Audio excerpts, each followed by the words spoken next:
Friends, ఇప్పుడే అందిన వార్త. కాంగ్రెస్ లోకి బీఆర్ఎస్ మాజీ మంత్రి బీఆర్ఎస్ కు ఊహించని ఝలక్ అంటూ లేటెస్ట్ అప్డేట్ అయితే అది ఇచ్చారండి. ఆ వివరాలు ఏంటనేది వీడియోలో చూద్దాం. కొత్తగా ఛానల్ వస్తే సబ్స్క్రైబ్ చేసుకోండి, బెల్ బటన్ యాక్టివేట్ చేసుకోండి, లైక్ చేయండి, కామెంట్ చేయండి. ఇలాంటి లేటెస్ట్ అప్డేట్స్ తెలుసుకోవాలనుకుంటే ఎప్పటికప్పుడు ఛానల్ సబ్స్క్రైబ్ చేసుకోండి. లైట్ చేయకుండా ఎవరికి వచ్చినట్లయితే, తెలంగాణలో ప్రధాన ప్రతిపక్షం బీఆర్ఎస్ కు వరుస షాకులు తగులుతున్నాయి.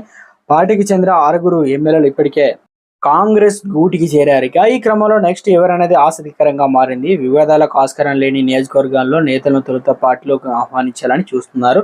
కాంగ్రెస్ పార్టీ ఆ దిశగా జాగ్రత్తలు కూడా అడుగులు వేస్తుంది. నేపథ్యంలో జీహెచ్ఎంసీలో కీలకంగా ఉన్న సనత్నగర్ ఎమ్మెల్యే మాజీ మంత్రి తలసాని శ్రీనివాస్ యాదవ్ సైతం పార్టీ మారబోతున్నారని ప్రచారం గుప్పుమంటుంది. అన్ని సజావుగా జరిగితే త్వరలోనే ఆయన కాంగ్రెస్ కండువా కప్పుకోవడం మార్చడం ఖాయమని తెలుస్తుందన్నమాట. ఇక అఖిలేష్తో సన్నిహిత సంబంధాలు ఉండడం, తలసాని శ్రీనివాస్ యాదవ్ చేరిక విషయంలో ఢిల్లీ స్థాయిలో చర్చలు జరుగుతున్నట్లు సోషల్ మీడియాలో ప్రచారం జరుగుతుంది. ముఖ్యంగా ఇండియా కూటమిలో కీలకంగా ఉన్న Samajwadi party chief Akhilesh Yadav AICC పెద్దలతో రాయబారం నడుపుతున్నట్లు టాక్ వినిపిస్తుంది. 2014లో టీడీపీ తరఫున గెలుపొందిన తలసాని బీఆర్ఎస్ ప్రభుత్వం ఏర్పాటు కావడంతో టీడీపీని వీడి బీఆర్ఎస్లో చేరారు. ఆ తర్వాత 2 సార్లు మంత్రిగా పనిచేశారు. అయితే తలసానికి అఖిలేష్ యాదవ్ ఇద్దరు ఒకే సామాజిక వర్గానికి చెందిన నేతలే కావడంతో పాటు వీరిద్దరికి చాలా కాలం సన్నిహితంగా సంబంధాలు అయితే ఉన్నాయి. గతంలో